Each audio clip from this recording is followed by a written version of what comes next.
Hi, everyone. I'm your host, Henry Clavo, CEO and founder of Orlando Insight Group. Today's a special episode of the podcast because we're live with you. On this show, we dive into real conversations with technology leaders, innovators, and experts who are shaping the future of IT, data, and cybersecurity.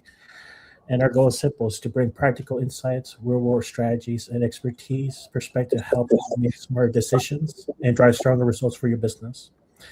Today on the Orlando Insights podcast, we're joined by Tina Austin, author of AI Ethics, consultant, biomedical researcher, and global educator whose work focuses on helping institutions adopt AI critically, responsibly, and inclusively.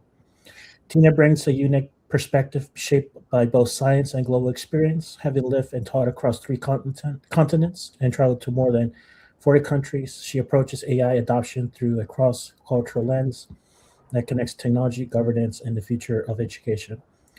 She is the creator of the UnBlooms Framework, a model for teaching metacognition, inclusive assessments, and critical AI evaluation across disciplines, first presented at Oxford University. Tina has led faculty development and taught at institutions including UCLA, USC, and CSU, and her work has earned recognition as Microsoft Innovative Educator Expert and an ASU plus GSV Leading Women in AI. In addition to her academic work, Tina advises organizations including the California Department of Education, the Los Angeles AI Task Force, and the Marconi Society AI Institute, and she was invited to speak at OpenAI's inaugural Higher Education Summit. Her work sits at the intersection of AI ethics, pedagogy, and institutional change, helping leaders rethink how learning, governance, and human judgment evolve in an AI model world. And when she's not advising institutions or teaching faculty, you'll likely find her practicing yoga, painting, two practices she uses to slow down and think differently. So, Tina, welcome to the Orlando Insights. Thank you. Thanks for having me, and thanks for the introduction. No worries. We can get started. In your LinkedIn post, you argued that even well-designed AI-aware assessments can fail if the surrounding system is misaligned. What exactly is misaligned?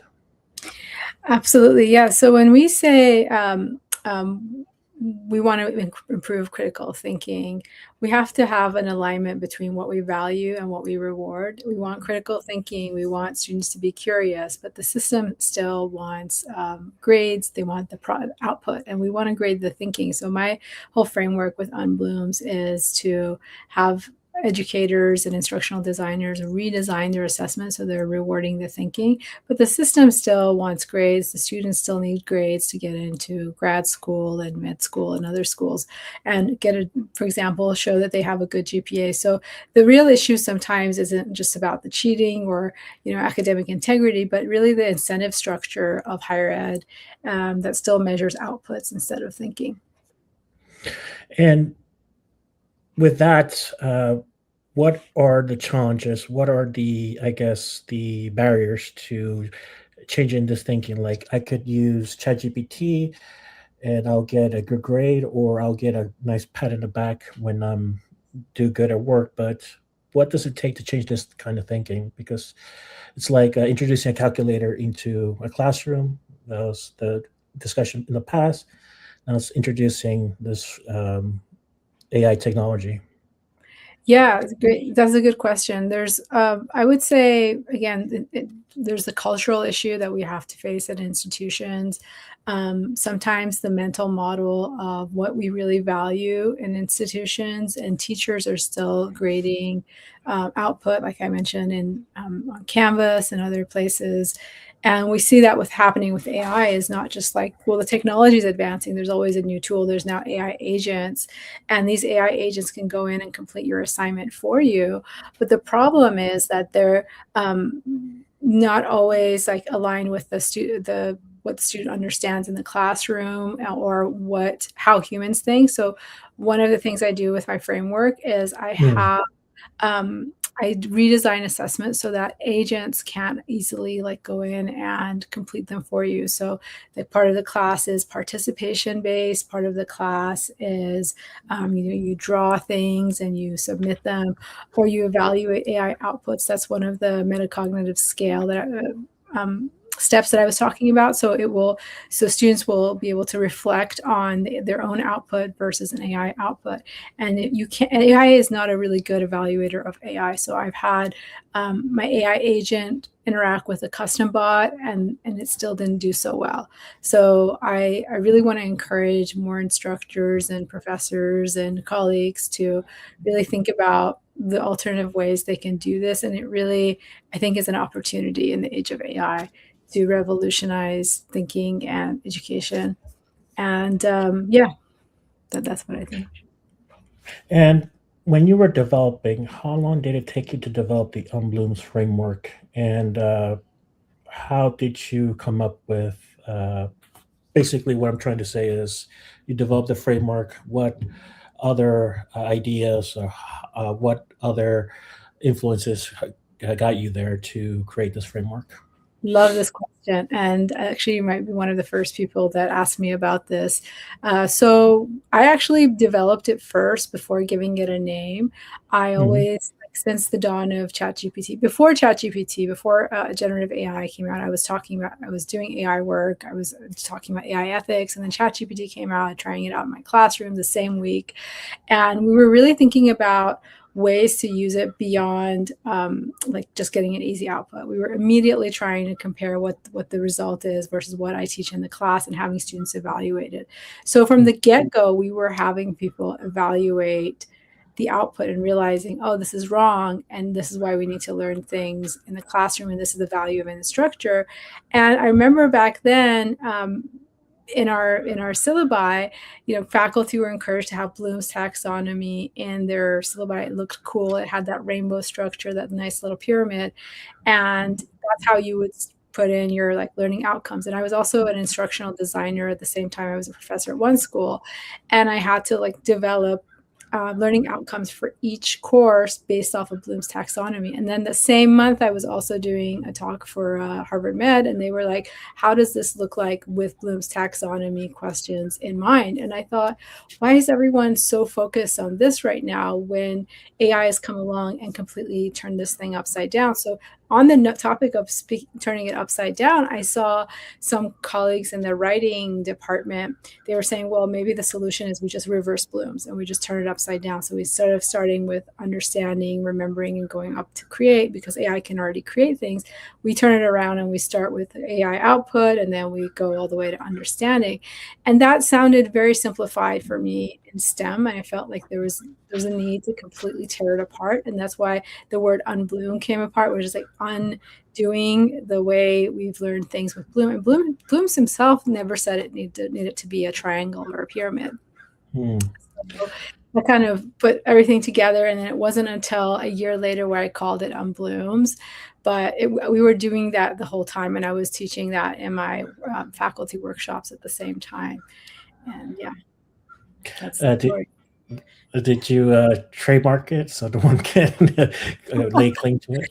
Well, it's so funny because I originally presented it without any trademark. I wanted everyone to just use it and like take advantage, like put it in their courses. But then pretty soon, I think there was a couple of people that reached out to me, and they were like, hey, you really need to trademark this. There's like, it's a really good name. It's a really catchy name. And then I remember when I was presenting it at Oxford, someone was like, oh, you definitely need to put a trademark on this. And then I jokingly said, okay, sure, I'll do it.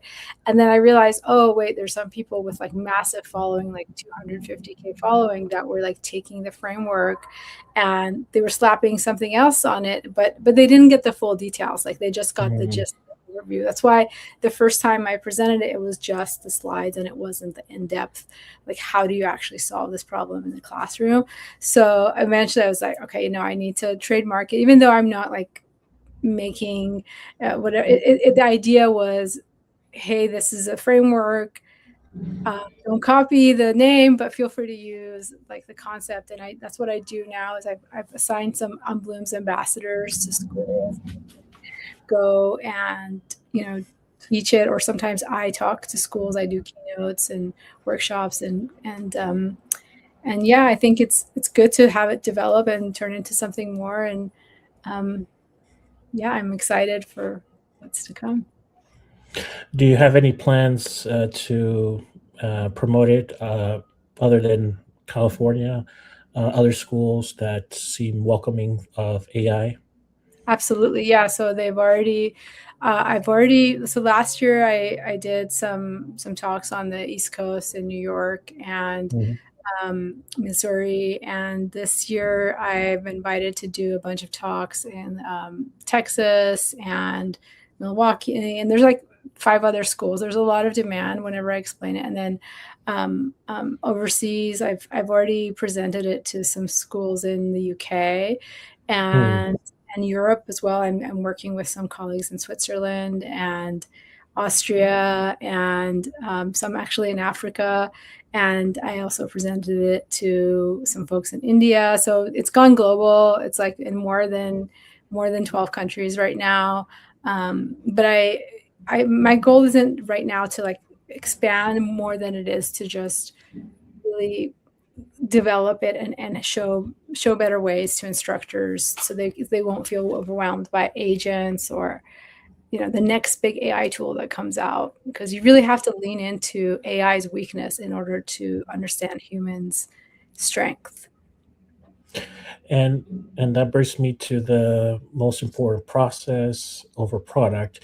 What concerned me before preparing for this talk is kids are now going to schools where the devices or they're using AI to do their essays and they're like these are kids starting school from grade school to high school and they're not developing those critical skills. What are, I guess, the dangers if we don't shift uh, from using process over product?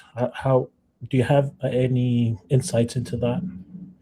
Yeah, I love that question as well, because I last year I was also talking about there was two words that were trending in a viral way on social media. One was brain rot. I don't know if you remember that, and the other Mhm. one was work slop. And they were massively misinterpreted MIT papers that people were going around talking about cognitive offloading. And cognitive offloading is a real thing that you can, I mean, even though brain rot is not technically real, you can still offload, and you can the data shows, research shows that the more kids learn to offload and not really think about their assignment, the less they're using their brain and the less effective they're going to be and the less competitive they're going to be in the job market. So the idea with these critical thinking frameworks and metacognitive reflection frameworks was to go back to not cognitive offload, to go back to really thinking about things deeply.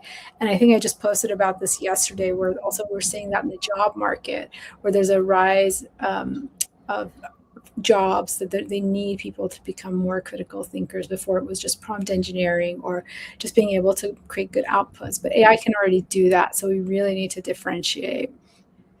And I don't know if there was a third part to your question, but I think, yeah. Oh yeah, the concern that these young kids, like my niece, for example, she grew up with a phone. I'm concerned that she might not develop certain skills, or she'll be too dependent on the technology that they miss out on other opportunities for their growth. Yeah, absolutely. So the idea isn't just to remove, because a lot of people early on, especially last year, I noticed there's a rise of like conversations about removing AI or banning AI from classrooms. So we can't really Mhm. do that. Yeah. And the idea is to really redesign learning so AI becomes something that students can think with, think against, and think through. So I have assignments that are with AI, without AI, and also amplified with AI. And there's a decision tree in the book that's become available. The paperback is coming out soon, but the Kindle version is there. And there's a decision tree where you can decide, okay, does this task require this? If not, move to this. And if this, you can do it without AI. Most people just simplify this and say, oh, if it's less than 30 minutes, do it yourself. But there's also a problem with that. And I talk about it in the book about like, it's not about time saved. Time saved is the wrong metric. And you really want to do things the right way. Definitely. And moving on to, I guess, in a broader sense. Currently, Anthropic and the Pentagon had disagreements on how the models would be used for their uh, programs. I wanted to get your insights. Is that really the only issue, or is it something that companies want to protect their closed models for their benefit? I generally I don't know the full details of what happened with Anthropic behind the scenes. I don't really like talk about the politics too much or at all about like what's going on. I know one thing I talk about in the AI task force that I'm in is values and safety, and I've seen that Anthropic has positioned themselves around responsible AI deployment, and and when it comes to, military or defense, I think those are real debates that people need to really look at carefully. And I don't want to just, make um, a statement about something I don't fully, like I'm not involved too much in at all. No um, noise.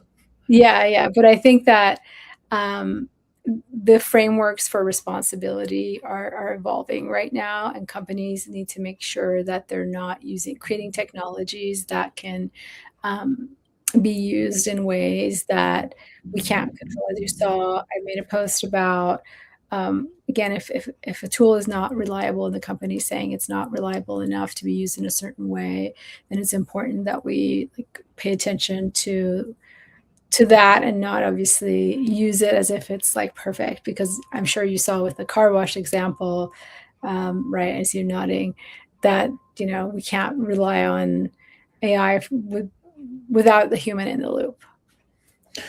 And that reminds me another use case. And if I don't know if you heard about the Radio City Music Hall lawyers thing, but essentially they had a image detector. So if someone would come in the venue, they would be flagged and then they would be escorted out. But essentially, the issue is they didn't like discern or release this type of information to the public. It was just implemented and then used, and then we find out in the news that it's been used by this venue. So, which is crazy times. Yeah, I mean, we always hear about one of those topics in the news where like there was a lawyer or less doctor, but mostly I've heard like there's a lawyer in the news or there's a big company in the news, and those raise a lot of eyebrows about like how quickly the technology can be implemented in a way that um, it's not entirely ethical, or there were some issues with like facial recognition, like you said. I think it definitely highlights a governance app, and that's another thing. Like the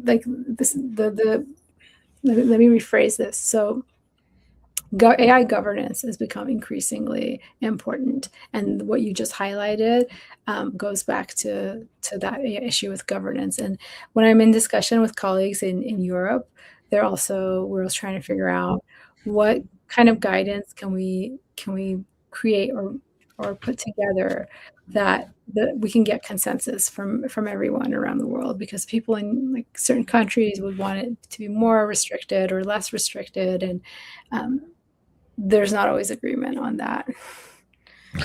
Yeah, and there's an ongoing debate: should it be federalized or should it be heads of the states?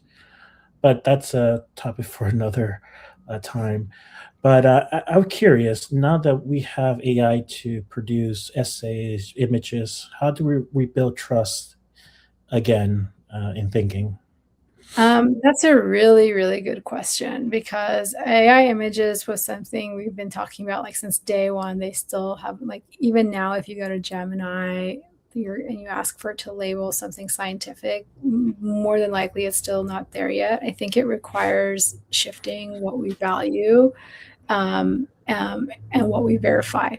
And we've seen the rise of these deep fakes. There were like before you could easily tell if it was AI. Now it's impossible to tell if it's AI. So we have to move our attention back to the process. Hmm. We need to see how ideas are formed, really have to go back to the drawing board and see how we evaluate process in there, and we start, how do we start trusting demonstrated reasoning. And yeah, I think schools are very well positioned to do that, instead of like someone going to a class where the teacher just reads out off their slides and students don't really get anything. I think it's a really great place to have students understand and appreciate what they accept with these AI outputs, what they reject with the AI generated idea, and demonstrating how they arrived at that. And so that's how we start rebuilding trust from the beginning back to where judgment is visible. And that was the whole idea of having students explain their reasoning and their reflection. So when I do reflection assignments, students have to really like go back and think about how they how they arrived here, instead of just having the AI do it. And I feel like that's where education, higher ed, is in trouble, if we're still doing the old ways of things in the new world. And so I think AI is really forcing us to rediscover what fundamental thinking is. And if we can design assignments that will force us to do that, and both in education and the workplace, I think that when we reward those, then we have a really good set of new employees entering the workforce, where they are really good critical thinkers, because anyone can push a button. And I think those AI companies, we can look at what's trending right now, what they're looking for.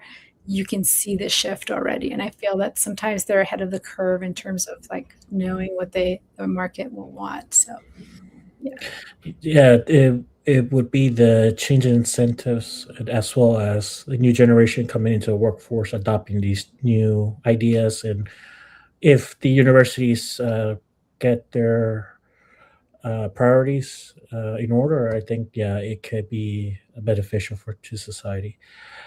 Tina, before we wrap up, do you have any upcoming events that is coming up for you? oh yeah, I have quite a few, but the one around the corner is South by Southwest EDU, Oh, where I'm excited to. I'm going to be judging some new startups that are using AI tools and AI agents, and I'm very excited to see how they're going through that. And that's the next big one that I'm really looking forward to. I have some more like talks and workshops at the end of the month, but I'm always excited to like share what I find in those places. I've usually only gone to conferences if I'm presenting, but this is the first time I'm going there as a judge, so we'll see.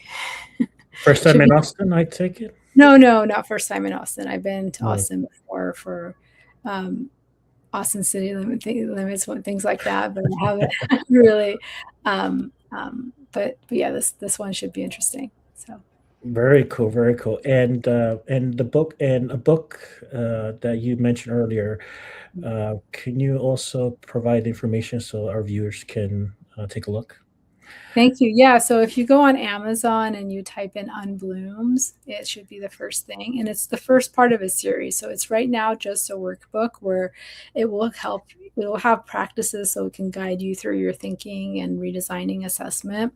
And it's got some examples and a decision tree, but it's only part one in a 3-part series, where it will have the next book, and the one after that is going to be more discipline specific, and it will be less of like a writing down book and more of like it'll have more philosophical concepts in there, as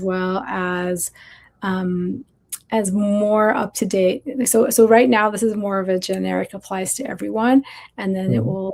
next versions will be more niche topics, because I've been getting requests for that, and I thought that will have to come next. And then the paperback is also coming out soon. So if you're looking at the Kindle version thinking, well, where do I write this? It's all on Kindle. The paperback will come soon, so you can actually like have the physical book. And yeah, I make these very affordable for educators, because the idea is really to help educators out. And yeah, I'm excited to see what comes next. There's so many people have reached out to me and said, oh, I think we can carry the baton from here and like add this to it or add this other thing. So that was really my goal, is like to put the first brick in, and then as more people add more bricks to it, I'm excited to see where it goes. Of course, we're excited here as well. Any do you have any social media handles that people can follow, subscribe, and like? Absolutely. Thank you. So LinkedIn, if you just put Tina Austin, usually it's the first result. Even if you go LinkedIn / Tina Austin, all one word, it should be the first Hmm. one. Substack, it's just my first and last name. It's similar to LinkedIn. And what else do we have?